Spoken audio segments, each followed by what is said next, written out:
Assalamualaikum warahmatullahi wabarakatuh. Perkenalkan, nama saya Erwin. Di sini saya mahasiswa keperawatan S1 ahli jenjang. Di sini saya akan mempresentasikan hasil makalah yang saya buat, yaitu tentang mata kuliah keperawatan HIV, yang dimana yang berjudul metode terkini untuk diagnosis dan pencegahan penyebaran HIV/AIDS, yaitu tentang vape.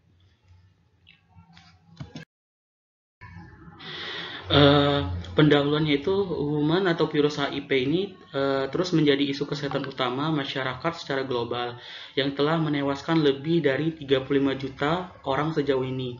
Pada tahun 2016, 1 juta orang meninggal akibat HIV. Ada sekitar 36,7 juta orang yang hidup dengan HIV pada akhir tahun 2016 dan terdapat 1,8 juta kasus baru. Angka kejadian infeksi HIV ini meningkat dari tahun ke tahun. Namun, mulai terdapat penurunan kasus AIDS mulai tahun 2012. Jumlah kumulatif penderita HIV dari tahun 1987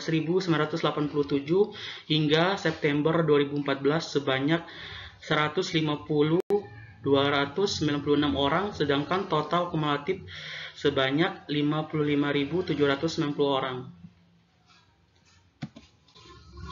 Pengertian dari vape tersebut yaitu adalah penggunaan obat ARV dalam 72 jam setelah terpajan HIV. Untuk mencegah infeksi, vape mencakup konseling pertolongan pertama, tes HIV, dan pemberian obat ARV 28 hari dan perawatan lanjutan. Pemberian vape ini harus dimulai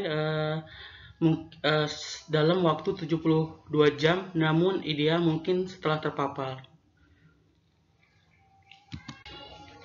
Cara pengguna dari vape tersebut yaitu vape diberikan saat seseorang terkena sekresi tubuh positif HIV, positif atau curiga terhadap air mani, cairan vagina, atau darah dan mencari perawatan medis dalam waktu 72 jam. Jika sumber pasien diketahui HIV negatif atau paparan lebih dari 72 jam di masa lalu, NPWP tidak dianjurkan. Tes HIV yang cepat harus diperoleh serta evaluasi terhadap resiko terkait paparan lainnya, penyakit menular seksual, hepatitis A dan B, dan kehamilan.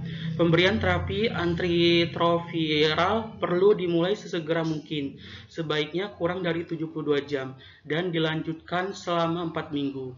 Regimen pilihan untuk NPF dan OPEP untuk orang dewasa dan orang dewasa yang sehat adalah tenofovir 300 mg, yaitu emtricitabine 200 mg sekali sehari, dan raltegravir 400 mg 2 kali sehari, atau dolutegravir 50 mg sekali sehari selama 4 minggu.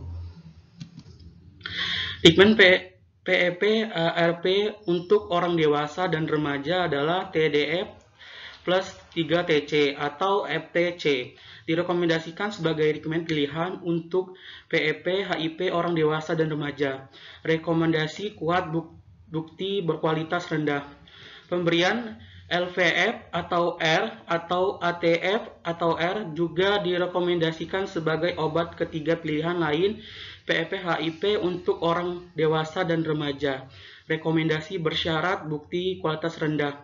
Bila bersedia RAL, DRF atau R atau EFV dapat dianggap sebagai pilihan alternatif. ARV untuk anak-anak kurang dari 10 tahun adalah AJT plus 3TC direkomendasikan sebagai regimen pilihan utama untuk PEP HIV. Untuk anak-anak berusia 10 tahun ke bawah, ABC plus 3TC atau TDF plus 3TC atau FTC dapat dianggap sebagai regimen alternatif. Rekomendasi kuat, bukti berkualitas rendah.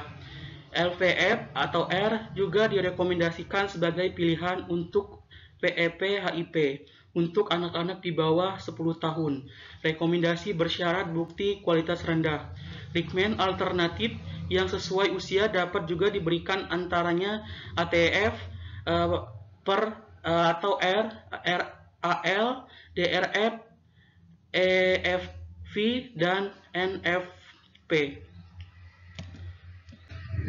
Kelebihan dan kekurangan dari PEP yaitu kelebihannya itu yaitu untuk mencegah HIV atau membatalkan penularan HIV yang disebabkan secara okupasial, misalnya sengatan jarum atau percikan selaput lendir, atau non-okupasial, misalnya penggunaan obat-obatan terlarang, atau terpajan dengan HIV atau cairan fisik yang berpotensi menular. Kekurangan dari PEP yaitu PEP hanya akan aktif jika individu patuh. Intinya jika pasien tidak patuh dalam pengobatan PEP ini, maka tidak efektif untuk pasien tersebut. Jika pengguna PEP dan dengan resiko HIV terus-menerus tidak ingin mengkonsumsi PrEP setelahnya, maka harus diupayakan agar mereka rutin melakukan perawatan medis, diberikan layanan pendukung, termasuk penilaian risiko rasial, tes HIV, IMS, dan konseling atau edukasi. Peran perawat terkait penerapan metode dan dari PEP, ini peran perawat terkait dari PEP memberikan layanan pendukung, termasuk penilaian risiko serial atau tes HIV dan tes IMS dan konseling atau edukasi. Ini daftar pustaka yang saya ambil. Nah, dan sekian, terima kasih. Wassalamualaikum warahmatullahi wabarakatuh.